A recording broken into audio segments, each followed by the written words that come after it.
சிறுகதை தீராத வலி. 2006ஆம் ஆண்டு தமிழர் பிரதேசம் எங்கும் ஒரு விதமான இறுக்கமான மௌனம் கவ்வியிருந்த காலம் அது. சூரியன் மறைந்தால் வீதிகள் வெறிச்சோடிவிடும்.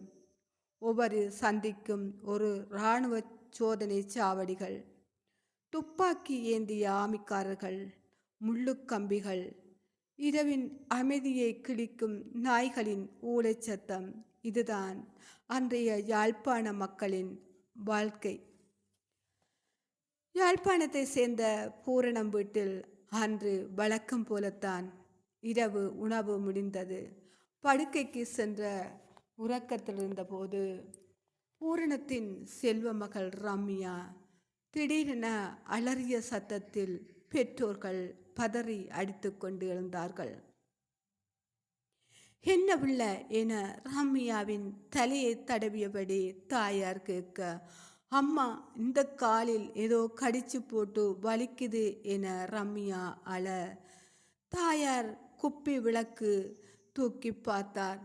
ரம்யாவின் வலது காலில் 2 சிறிய துவாரங்கள் இருந்தன. அதிலிருந்து இரத்தம் கசிந்து கொண்டிருந்தன. விளக்கத்தின் வெளிச்சம் பட்டதும் பாயின் ஓரத்தில் இருந்த பெரிய நாகவாம்பு சீறிக்கொண்டு இருளுக்குள் ஊர்ந்து மறைந்ததை பூரணம் கண்டாள். அவளின் குரல் நடுங்கிவிட்டது. ஐயோ, என்ற பிள்ளையை பாம்பு கடிச்சிருத்தே என்று அவள் கத்திய கத்தலில் அக்கத்து பக்கத்தினரும் விழித்து கொண்டார்கள். நேரம் செல்ல செல்ல ரம்யாவுக்கு வலி அதிகமாகியது. உடல் வெளிறியது. அண்ணன், எந்த பிள்ளைய காப்பாற்றுங்கோ, உடனே பெரிய ஆஸ்பத்திரிக்கு போவோம், ஆட்டோண்ட பிடியுங்கோ என்று தாய் பதறினாள். இரவில் வீட்டு வளவிலே உலாவ பயப்படும் சூழ்நிலையிலும் ஒரு ஆட்டோவை ஏற்பாடு செய்து ரம்யாவை ஏற்றி கொண்டு அவளை மடியில் கிடத்தியபடி தாய் பூரணம் அழுது கொண்டிருந்தாள். கண்ணை மூடாத ராசாத்தி, அம்மா இருக்கிறன், பயப்படாத, முழிச்சு பார்வில்லை என்று அவளின் முகத்தை தட்டி கொண்டிருந்தாள்.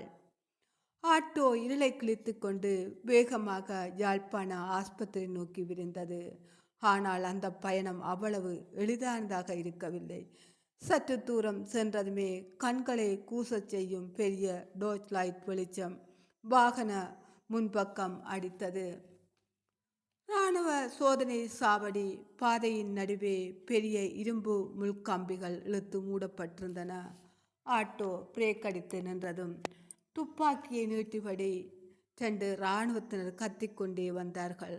ரம்யாவின் தகப்பன் ராமசாமி பயந்து கீழே இறங்கினார். கைகள் நடுங்க கைகூப்பி நின்றார். சார், பிள்ளைக்கு டைப் சார், ஹாஸ்பிட்டல் போகணும் ப்ளீஸ் சார். உடைந்த ஆங்கிலத்தில் தன் பிள்ளையின் நிலையை பதற்றத்துடன் விளக்கினார் தந்தை.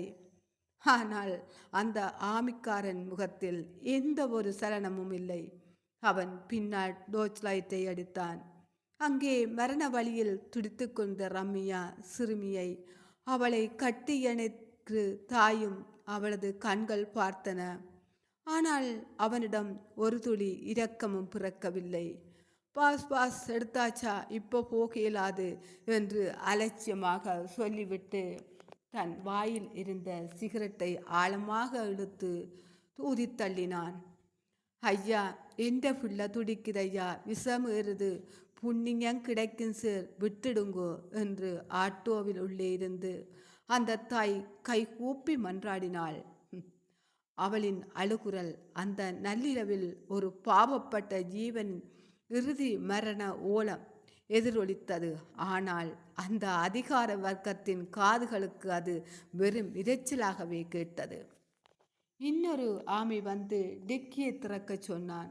உள்ளே இருந்த இருக்கைகளை கிழிக்காத குறையாக துப்பாக்கியால் குத்தி குத்தி சோதனையிட்டான். அடையாள அட்டையை வாங்கி ஒவ்வொரு எழுத்துக்களாக படித்து நேரத்தை கடத்தினார்கள். பொறுப்பதிகாரி வர வேணும் என்று சொல்லிவிட்டு அவர்கள் தங்களுக்குள் சிரித்து பேசிக்கொண்டிருந்தார்கள். 35 நிமிடங்கள் ஆகிவிட்டன. அந்த சோதனை சாவடியில் கழித்த ஒவ்வொரு நொடியும் ரம்யாவின் உடலில் விஷம் வேகமாக பரவிக்கொண்டிருந்தது. அப்பா அம்மா, எனக்கு இருட்டுதப்பா, மூச்சு விட கஷ்டமாக இருக்கு. ரம்யா மெல்ல முணங்கினாள். கண்கள் மெல்ல மெல்ல சொருகத் தொடங்கின. ராமசாமி அந்த ஆமிக்காரன் காலில் விழா குறைந்து அழுதார். என்ற உயிரை வேணுமென்றால் எடுங்கோ, என்ற பிள்ளைய விட்டுடுங்கோ சார், நான் காப்பாற்றணும். அவர்களுடைய நேரம் விடிந்து விட்டது போல் என்று தோன்றியதோ என்னவோ, போ என்று ஒருவாறு வழிவிட்டார்கள். வாகனம் யாழ் போதனா மருத்துவ நோக்கி பறந்தது. ஆனால் உள்ளே ரம்யாவின் உடல் குளிர்ந்து விரைக்கத் தொடங்கியிருந்தது. அவளின் முழங்கல் சத்தமும் அடங்கிவிட்டது. தாய் அவளை நெஞ்சோடு அணைத்து கொண்டு எழும்படி எழும்படி செல்லம் என்று கன்னத்தில் தட்டிக்கொண்டே வந்தாள். மருத்துவமனையில் அவசர பிரிவில் அவளை கட்டிலில் கிடத்திய மருத்துவர் வேகமாக வந்தார்கள். நாடி துடிப்பை பார்த்து கண்களை திறந்து பார்த்தார்கள். இசிடி பொருத்தப்பட்டது. அந்த அறை ஒருவித அமைதிக்குள் மூழ்கியது.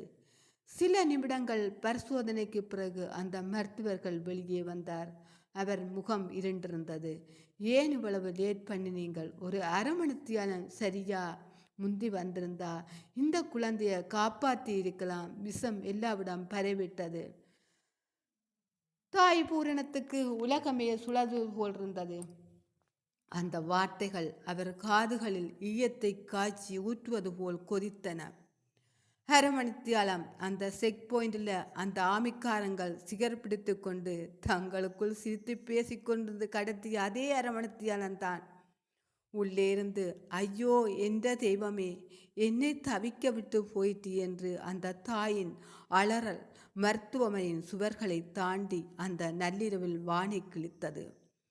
தாய் பூரணம் அப்படியே தரையில் விழுந்தாள். அவளுடைய கண்களிலிருந்து கண்ணீர் வரவில்லை. அதிகாரத்தின் செருக்கில் இரக்கமற்ற அந்த சீருடைகளுக்கு முன்பாக தன் மகளின் உயிர் அநியாயமாக பறிபோய்விட்டது என்ற ஆத்திரமும் கையாறு நிலையிலும் அவளை ஒரு பைத்தியம் போல் நடந்து கொண்டாள்.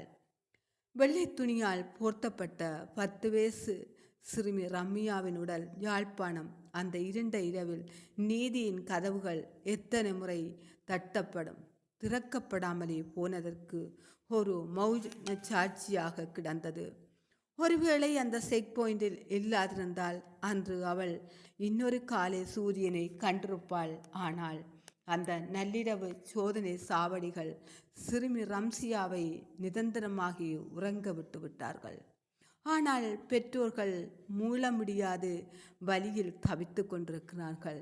இப்படி எத்தனை பேர் வலியில் தவித்து கொண்டிருக்கின்றார்கள்.